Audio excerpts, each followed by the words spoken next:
So this is part 2. I'm going to put this receiver hitch in today. 2012 Dodge Grand Caravan. This is the crew model.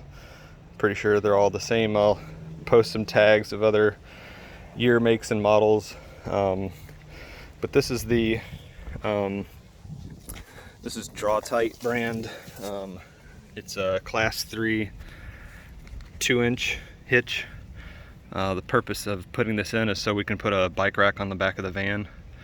So these are the mounting holes here, and you can see they're slotted oval, so I'm actually gonna make a mark in the middle of the bumper so that I can get the center of the receiver centered.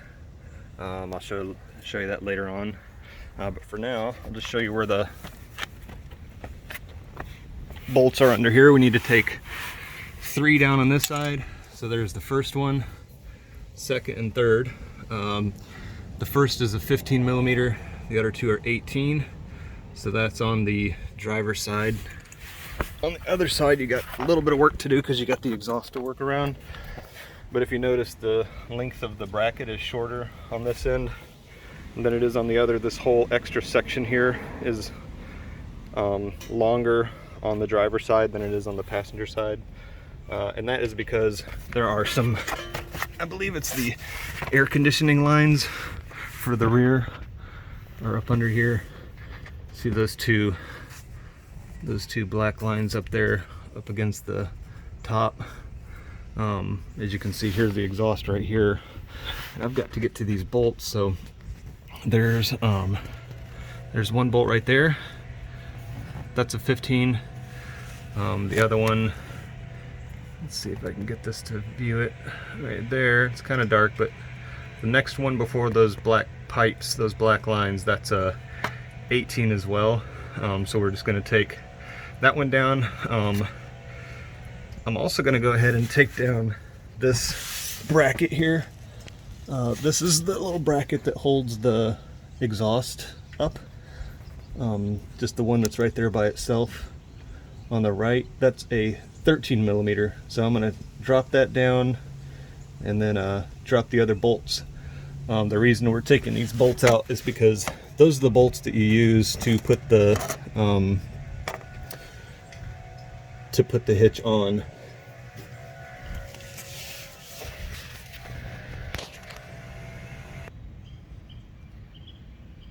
Alright, so all the bolts are out now. So we got the 115 that's closest to the rear and the 2 18s.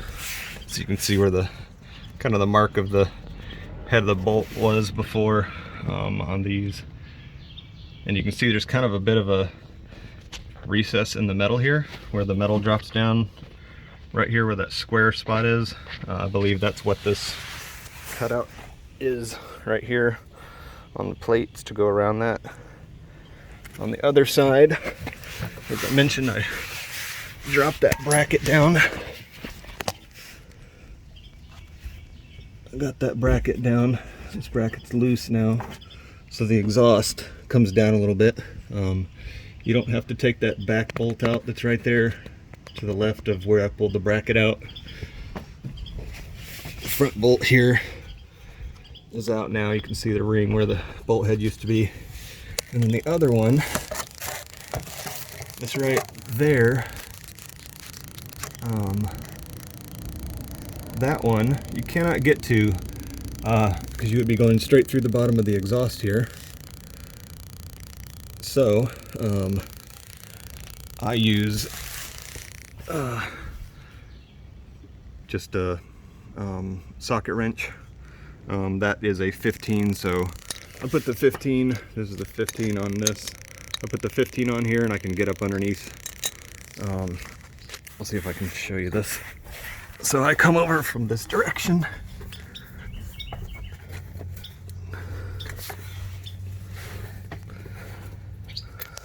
Sorry, got my hand in the way there.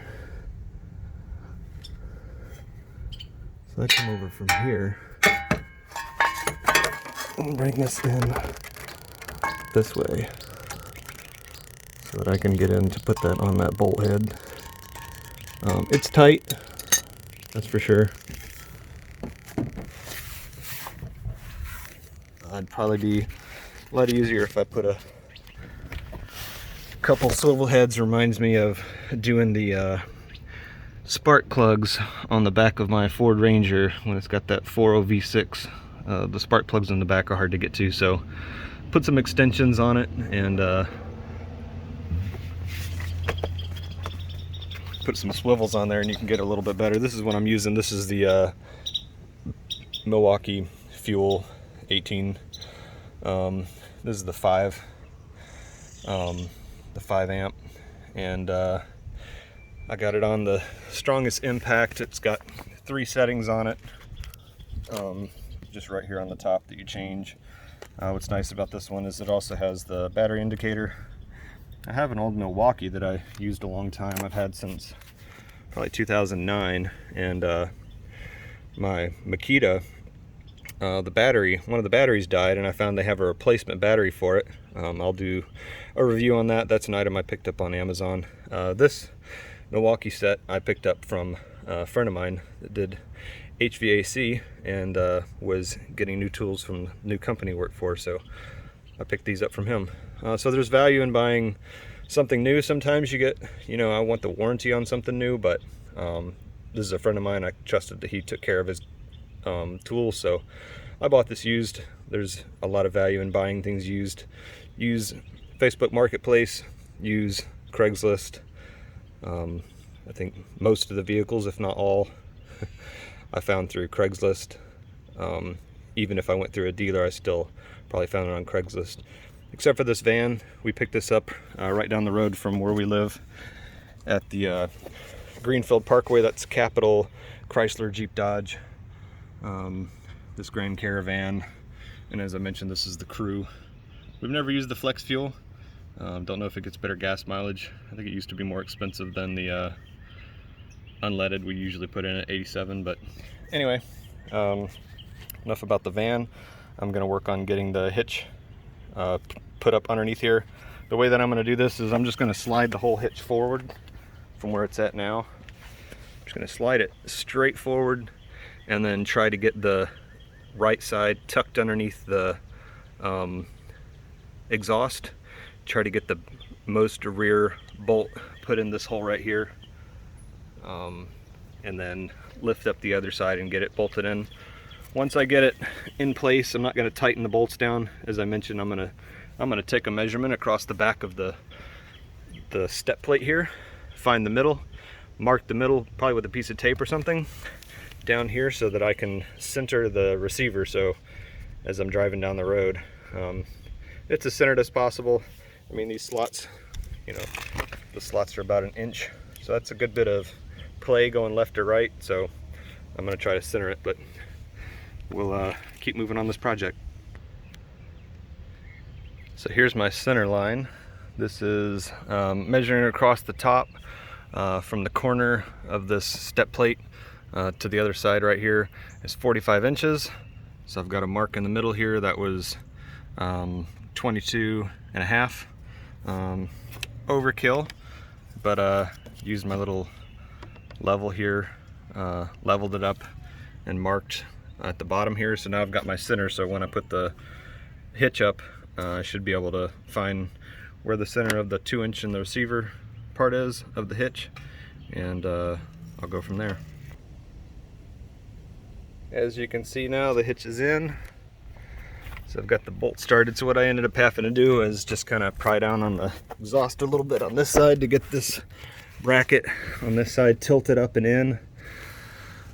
So it kind of just slides in over the top, in between here, on this side.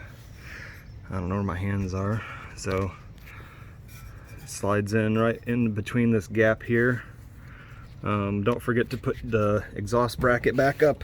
They do mention the exhaust bracket that I pointed out before. The bolt on the right. The one on the left you don't loosen up at all. You don't take that one out. But that bolt on the right, that holds the bracket right here for the exhaust, to drop the exhaust down to give you enough room. That is in the instructions. There's also this little plastic shield that they give you to put over the exhaust line. I'm guessing I'm probably not going to be able to get the light to act right in here to be able to see it, but there is plastic shielding on one of those air conditioning lines. There it is, you can see it on the one on the left. They give you that plastic shielding, so you just slip it on that AC line. That is what that is. It says in the directions that it is an AC line. You can see I've got the bolt in here now holding this side up. So what I did was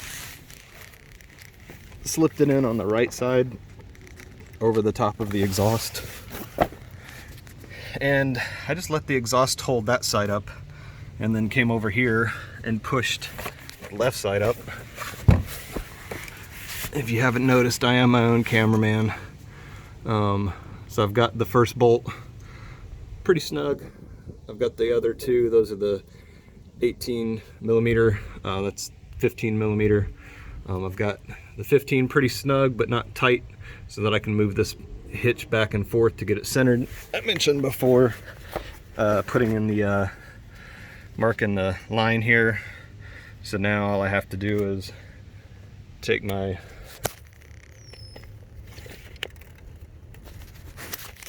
handy dandy tape measure, kind of find the center of the tube where the receiver is going to go in, and then just line up, you know, there's center. So I'm just lining up with the middle. So 8 and 6s side to side, 7's in the center.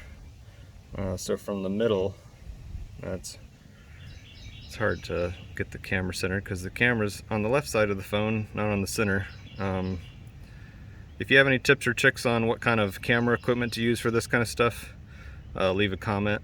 I've got, I'm strictly using a Samsung Galaxy Note 10 Plus. It's got great video, but I'm not sure I want to use my phone every time I go to do this, these YouTube videos. So if you have a comment on what you use, leave it in the comments, and I'm going to tighten this up and then we'll be done with the hitch install. So one thing I've noticed is the bottom of the bumper is just resting on the hitch right here. I think you can see that. I don't think there's much pressure left in there, but with this hitch under here, it's about as low profile as it can get, unless you're going to get one that I guess would go straight through and you'd have to cut a hole in the back of the bumper. So this could go up and it would be even more low profile. You can kind of see where this is at compared to the van. It's not like it's, you know, it's a couple inches lower now for ground clearance, but I don't think it's going to be a problem. So Draw-Tite Class 3 2-inch hitch installed on a 2012 Dodge Grand Caravan.